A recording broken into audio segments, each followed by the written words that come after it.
Assalamualaikum warahmatullahi wabarakatuh. Video kali ini kita akan belajar tentang perbedaan antara permutasi dan kombinasi.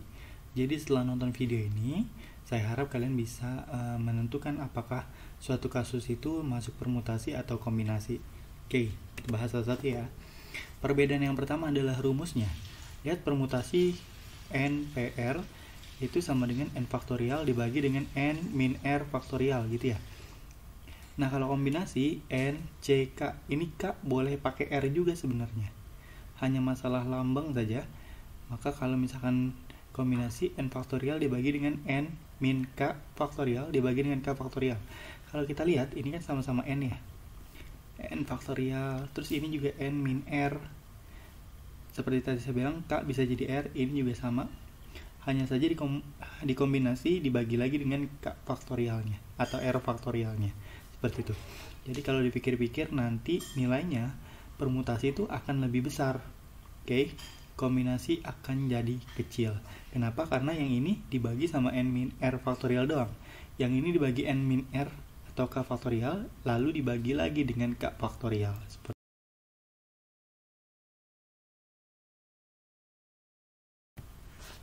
Nah, untuk perbedaan selanjutnya yaitu urutannya. Kalau permutasi, urutannya diperhatikan. Jadi 1, 2, 3 itu nggak sama dengan 1, 3, 2. Jadi kalau misalkan ada kemungkinan pertama 1, 3, 2 gitu kan. Nah, kemungkinan kedua itu 1, 2, 3 ini adalah ini benar masuk caranya, ini juga masuk caranya. Jadi dihitungnya beda nih. 1, 3, 2 sama 1, 2, 3 itu berbeda. Jadi dua cara yang berbeda. Nah, kalau kombinasi urutannya tidak perhatikan. Kalau misalkan kalian dapat satu cara 1, 2, 3, terus cara kedua itu misalkan 1, 3, 2. Ini adalah kedua hal yang sama aja. Seperti itu. Jadi dihitung satu atau sama aja. Gitu. Perbedaan selanjutnya mengenai tugas khusus. Kalau permutasi itu biasanya ada tugas khususnya. Contoh ada ketua, wakil, sekretaris, direktur, manajer, asisten gitu. Itu kalau permutasi. Kalau kombinasi biasanya dia nggak punya tugas khusus. 3 orang pengurus kelas gitu kan. Dia nggak disebutin pengurus kelasnya apa aja. Pokoknya 3 orang aja. Terus 3 orang pimpinan perusahaan tuh. Seperti itu. Nah, perbedaan selanjutnya kita bisa pakai trik ini untuk membedakan apakah dia permutasi atau kombinasi.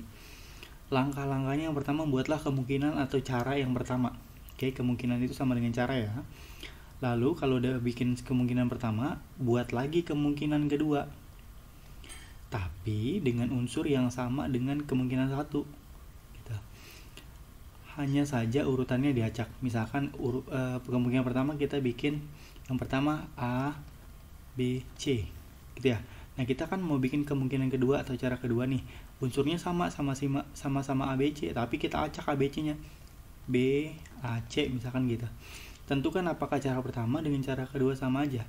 Lihat di sini.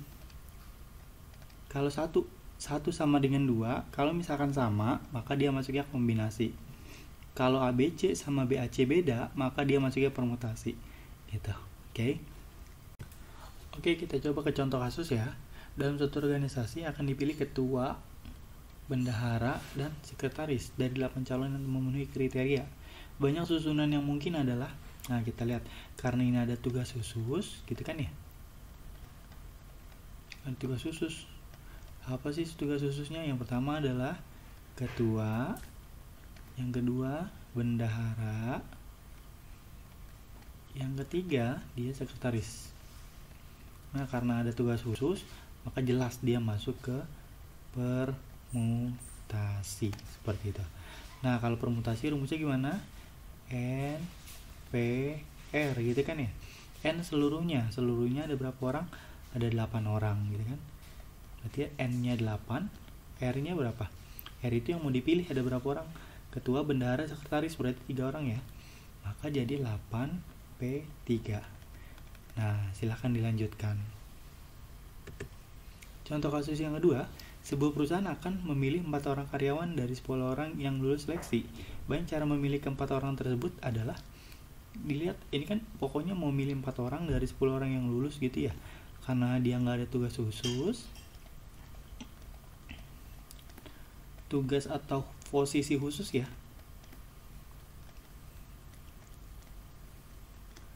maka dia jelas masuk ke kombinasi. Oke. N, C, R atau K boleh. Karena kita biasa pakai K aja. N itu seluruhnya. N-nya seluruhnya ada berapa orang? 10 orang. K-nya yang mau dipilih 4 orang. Sehingga jadi 10 C4. Nah, silakan dilanjutkan. Oke, contoh kasus yang ketiga. Sebuah kompetisi sepak bola akan diikuti 12 tim. Pada babak awal, setiap kesebelasan harus bertanding satu sama lain. Banyak pertandingan pada babak awal adalah, kita lihat seluruh timnya ada 12. Dari 12 tim ini yang mau diambil berapa tim sih? Kita lihat kata kerjanya seperti ini nih, bertanding. Kalau bertanding itu antara berapa tim sih? Antara 2 tim gitu. Jadi sekali pertandingan terjadi antara 2 tim. Jadi 12 tim ini diambilnya hanya 2 tim dulu gitu, seperti itu. Nah, termasuk kombinasi atau permutasi untuk kasus ini. Nah, kita lihat, kita coba gunakan langkah-langkah atau trik yang sudah dijelaskan sebelumnya ya. Langkah-langkahnya yang pertama adalah buatlah kemungkinan atau cara pertama. Nah, kita buat nih kemungkinan pertama. Kan dia diikuti 12 tim, bertanding ya, namanya juga bertanding. Misalkan timnya A, B, C, dan seterusnya. Sampai 12 tim ya. Tim A, tim B, tim C, dan seterusnya. Namanya juga bertanding, maka kemungkinan pertama adalah tim A versus tim B. Itu kemungkinan pertama. Nah, selanjutnya buatlah kemungkinan atau cara kedua, tapi dengan unsur yang sama dengan kemungkinan pertama. Nah, ini kan langkah pertama nih. Buatlah kemungkinan pertama. Kita dapat kemungkinan pertama tim A versus tim B. Kita buat kemungkinan lagi yang unsurnya sama, A sama B, tapi kita balik. B versus A. Gitu kan? Tentukan apakah cara pertama dengan cara kedua sama atau enggak. Nah, ini lihat. Sama atau tidak. A lawan B sama B lawan A kan sama aja ya. Mereka juga kan yang bertanding ya. Nah, kalau misalkan urutan tidak diperhatikan, maka urutan tidak diperhatikan gitu ya berarti ya. Kenapa urutan tidak diperhatikan? Karena sama aja. A lawan B sama B lawan A ya sama aja. Itu juga yang bertanding. Maka urutan tidak diperhatikan. Kalau urutan tidak diperhatikan, maka akan jadi kombinasi atau permutasi? Bagus, kombinasi. Berarti kasus ini kasusnya kasus kombinasi seperti itu. Kalau kasus kombinasi berarti N, C, K. N-nya berapa? Seluruhnya 12. C yang mau diambil berapa tim? Karena kata kerjanya adalah bertanding dan terjadi antara 2 tim, maka yang mau diambil 2 tim, seperti itu. Nah, ini silahkan dilanjutkan seperti itu. Jadi langkah pertama kita buat kemungkinan pertama, tim A lawan tim B. Nah, kemungkinan kedua, tim B lawan tim A kita balik aja gitu. Jangan misalkan kemungkinan pertama kalian ambilnya tim A versus tim B. Terus kemungkinan kedua kita mau ngecek nih ya, apakah dia permutasi kombinasi. Nah, kemungkinan pertama A lawan B. Tapi kemungkinan kedua nggak pakai unsur A sama B lagi, B versus C. Ini jelas berbeda. Ini A sama B, ini B sama C gitu kan. Itu nggak boleh dipakai kayak gini. Kalau untuk menentukan apakah dia permutasi kombinasi menggunakan langkah-langkah ini nggak boleh. Tapi pakainya unsur-unsur yang sama dengan kemungkinan pertama seperti itu. Jadi kalau misalkan awalnya A sama B, maka mungkin kemungkinan kedua harus pakai A sama B aja, tapi dibalik posisinya. Kalau kemungkinan pertama A sama C, maka kemungkinan kedua C sama A. Nanti dicek beda atau sama. Kalau sama aja, maka kombinasi. Kalau beda, maka dia permutasi gitu. Oke, kita coba nih ya di contoh keempat. Seorang siswa harus mengikuti ujian mengerjakan 7 soal dari 10 soal yang tersedia. Banyak cara memilih soal yang akan dikerjakan adalah, oke, kita pakai lagi nih. Kita kan bingung nih, ini permutasi atau kombinasi sih. Nah, kita pakai trik ini. Buatlah kemungkinan atau cara pertama. Soalnya kan nomor 1 sampai 7 kan. Sampai 10 kan ya. Harus mengerjakan 7 soal. Kemungkinan pertama dia ngerjain nomor 1, 2, 3, 4, 5, 6, 7. Tuh dia ngerjain 7 soal gitu ya. Nah, langkah kedua buatlah kemungkinan cara kedua tapi dengan unsur yang sama. Nah, unsurnya bener, yang ini aja nih yang dipakai nih, yang di cara pertama aja, tapi kita acak posisinya. Misalkan 3, 2, 1, 5, 4, 7, 6. Lihat, cara pertama dia ngerjain nomor 1 sampai nomor 7. Cara kedua dia ngerjain nomor 3, 2, 1, 5, 4, 7, 6. Sama aja gak sih? Sama atau tidak? Sama aja ya, dia ngerjain 7 soal itu juga, nomor 1 sampai 7. Yang ini juga nomor 1 sampai 7 gitu kan ya. Nah, ini sama aja. Nomor 1 sampai 7 udah kerjain, ini juga nomor 1 sampai 7 kerjain. Karena sama gitu kan ya. Maka masuknya kombinasi atau permutasi? Kombinasi. Nah, seperti itu kombinasi. N, C, K gitu kan lagi ya. N nya berapa? Seluruhnya ada 10. K nya berapa? 7. Tinggal lanjutin seperti itu. Oke, langkahnya jelas ya. Percobaan pertama atau kemungkinan pertama kita ambil acak aja yang paling gampang aja. Dia ngerjain nomor 1 sampai 7. Nomor 2 dia ngerjain nomor 3, 2, 1, 5, 4, 7, 6. Ya sama aja dengan nomor pertama ya. Dia ngerjain nomor 1 sampai 7 juga. Ini kan bisa disebut juga dia ngerjain nomor 1 sampai nomor 7. Sama aja nggak? Sama. Karena sama, maka dia masuk kombinasi seperti itu. Kalau udah bisa tentuin dia kombinasi atau permutasi, maka tinggal pakai. Kalau dia permutasi berarti NPR. Kalau kombinasi NCK atau NCR, sama aja seperti itu. N seluruhnya, K atau R itu yang mau diambil berapa banyak. Nah, nomor 5 nih. Banyak cara membagikan 8 buku berbeda kepada 3 orang siswa apabila siswa pertama dapat 4, siswa kedua dan ketiga masing-masing dapat 2 buku. Berarti kan ada 3 siswa nih. 1, 2, 3. Siswa 1, 2, 3. Ada 8 buku berbeda. Misalkan bukunya itu A, B, C, D, E, F, G, H. Itu bukunya. Nah, untuk ngecek apakah dia permutasi atau kombinasi, pakai langkah yang tadi. Langkah pertama gitu ya. Kita buat satu kemungkinan yang paling gampang aja dulu. Siswa pertama dapat 4 buku, misalkan dapatnya A, B, C, D. Siswa pertama dapat buku A, B, C, D. Siswa kedua dia dapat 2 buku, E sama F.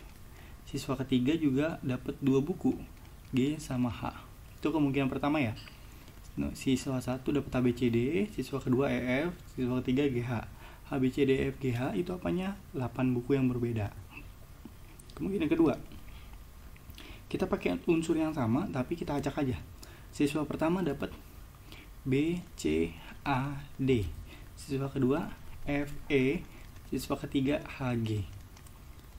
Pertanyaannya, sama atau tidak? Nah, kita lihat deh. Cara pertama ya, kemungkinan pertama ya. Siswa pertama dapat A, B, C, D. Dapat 4 buku di A, B, C, D. Siswa kedua cara kedua, siswa pertama dapat buku B, C, A, D. Sama nggak? Sama aja.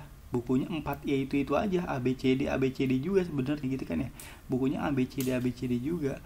Karena sama, yang ini juga kan sama aja nih. Mau dibalik juga ya tetap aja dia dapatnya buku EF sama buku EF aja. Ini juga sama. Seperti itu. Nah, karena sama, maka masuk kombinasi seperti itu. Dia masuk kombinasi karena sama, dia masuk kombinasi. Terus kombinasinya gimana, Pak? Cara nentuinnya gini. Ini kan siswa pertama awalnya ada 8 buku ya. Berarti 8 C 4 seperti itu kan. Dari 8 buku dia ngambil 4 buku. Nah, siswa kedua karena 4 buku udah diambil, maka 4 C2. Ini 4 dari mana, Pak? 8 dikurangi 4. 8 awalnya seluruh buku. 4 kenapa dikurangi 4? Karena kan udah dikasih 4 ke yang nomor 1 nih, ke siswa 1 seperti itu. Oke. Jadi sisanya 4, diambilnya 2. Nah, yang kedua nih sekarang. Yang siswa ketiga. 2, tinggal 2 buku yang tersisa. Kenapa sisa 2 buku doang? Karena dari tadinya 4 buku, terus diambil nih sama yang kedua 2 buku, maka sisanya tinggal 2 buku, 2C2 seperti itu. Nah 8C4 dikali dengan 4C2 dikali dengan 2C2, nanti tinggal masukin rumusnya aja, berapa dikali berapa dikali berapa, seperti itu. Silahkan dilanjutkan. Ada 3 orang pergi menonton sepak bola di suatu stadion yang memiliki 5 pintu masuk. Banyak cara ketiga orang tersebut menggunakan pintu masuk berlainan adalah, nah masuknya permutasi atau kombinasi nih, kita lihat. Ada 3 orang pergi menonton sepak bola yang memiliki 5 pintu masuk. Misalkan pintu masuknya itu A, B, C, D, E. Pintu masuknya A, B, C, D, E. 3 orang pergi menonton sepak bola suatu stadion yang memiliki 5 pintu masuk. Nih, misalkan ya, orang pertama, orang kedua, orang ketiga. Nah, kemungkinan pertama kita buat ya. Si orang pertama masuk lewat pintu A. Orang kedua masuk lewat pintu B. Orang ketiga masuk lewat pintu C. Nah, cara atau kemungkinan pertama kita dapat. Kita coba cek pakai kemungkinan kedua. Kita acak aja. Tadinya ABC, sekarang orang pertama masuk lewat pintu B misalkan. Orang kedua masuk lewat pintu C. Orang ketiga masuk lewat pintu A. Pertanyaannya sama atau tidak? Gitu kan ya? Kita lihat. Cara pertama, orang pertama masuk pintu A. Cara kedua, orang pertama masuk pintu B. Sama atau enggak? Beda pintu masuk. Nah, dari sini juga cukup sebenarnya. Karena ini beda gitu kan ya, maka masuknya permutasi seperti itu. Nah, permutasi rumusnya apa? N P R. N itu seluruhnya ada berapa? 5. R nya berapa? R nya 3, seperti itu. Jadi yang dipikirin tuh pintu masuknya, jumlah pintu masuknya 5 sama 3. N itu selalu lebih besar dari R. N itu lebih besar dari K juga, seperti itu. Nah, ini tinggal dihitung aja permutasinya berapa, seperti itu. Oke, kasus ke-7, seorang murid ditugaskan mengerjakan 8 soal dari 10 soal yang tersedia. Tetapi nomor 1 sampai 5 harus dikerjain. Berapa banyak pilihan yang dapat diambil siswa tersebut? Awalnya dia suruh ngerjain 8 soal. Tapi 1 sampai 5 wajib. Sisanya tinggal berapa soal yang harus dikerjain? Sisa berapa soal? Karena 5 soal udah kerjain, maka sisa 3 aja. Seperti itu. Oke. Berarti sisa 3 soal yang harus dikerjakan. 3 soal nomornya berapa aja? 6 sampai 10. Nah, untuk ngecek apakah dia permutasi atau kombinasi, oke, bikin cara pertama atau kemungkinan pertama. Sisa 3 soal, entah itu nomor 6, 7, 8 atau 9, pokoknya 3 soal aja. Nomornya 6 sampai 10. Kemungkinan pertama kan 1 sampai 5 dia ngerjain. Nah, sisanya 3 soalnya dia ngerjain nomor 6, 7, 8. Oke. Nah, kita buat kemungkinan lain, kita cek kemungkinan lain dengan unsur yang sama 6, 7, 8, tapi kita bedain urutannya. 8, 7, 6. Pertanyaannya, sama atau tidak? Kalau sama, masuknya gimana? Kalau sama masuknya kombinasi ya? Kombinasi. Kalau tidak, permutasi. Ada siswa ngerjain nomor 6, 7, 8. Terus kalau cara lain dia ngerjain 8, 7, 6. Sama aja tuh enggak? Jawabannya adalah ya sama aja. 3 nomor itu juga yang dikerjain, 6, 7, 8, 6, 7, 8 juga. Nah, karena sama, maka masuknya kombinasi, seperti itu. Nah, N-nya berapa nih? Kan ke N, C, K gitu ya. N kan seluruhnya ya. Seluruhnya bukan 10. Kenapa? Karena kan 1 sampai 5 udah dikerjain. Gitu kan? Sisanya nih tinggal berapa soal? 5 soal. Nah, yang harus dikerjain 3, seperti itu. Maka NCK berarti 5C3 sama dengan berapa? Nah, silahkan dikerjakan.